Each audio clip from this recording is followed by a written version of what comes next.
Now, you might most remember our next guest as Bo Duke from the Dukes of Hazzard, but he can now be seen in the second season of Tyler Perry's The Haves and the Have-Nots. Now, the show is a hit primetime soap on Oprah Winfrey's own network, back for its second season. Help me welcome John Schneider. Welcome to the show, John. Thank you, thank you, thank you.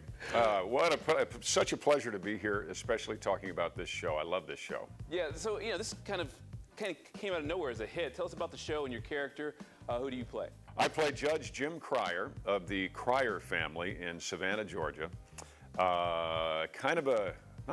a very dysfunctional family. My wife and I get along about like oil and water. Our son has a substance abuse problem, and he actually, just in the show before the first part of this season, he's involved in a hit-and-run accident where a young girl gets killed, actually. It's terrible, it's tragic, while under the influence of drugs, so that's bad. And my daughter, our daughter, has bipolar disorder, we think, and we're not exactly sure what's going to happen with her, Jacqueline. She's kind of out of her mind. Plus, I'm running for governor, and my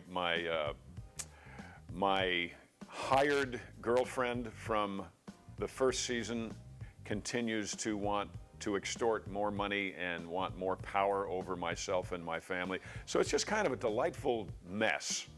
Yeah, it's jambalaya of terribleness for my family. I love it. I love it. I spent some time on soaps myself, and this is the perfect kind of combination. So how is Jim different from other characters you played in the past? And how much is he like you personally?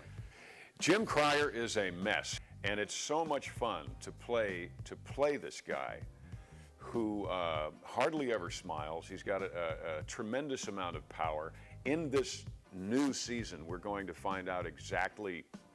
There are people who think that Jim Cryer became Judge Jim Cryer because of the power of his wife's family.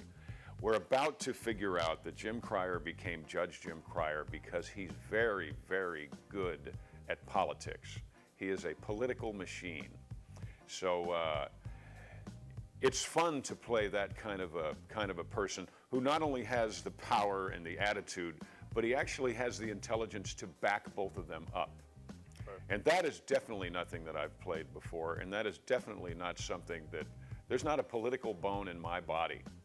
I've gotten very used to the taste of my foot because it spends most of its time in my mouth. Nice. Nice. Well, I'm enjoying this role very much. We enjoy watching you, John. Thank you so much for joining us. You can catch The Have and Have-Nots Tuesday nights at 9 p.m.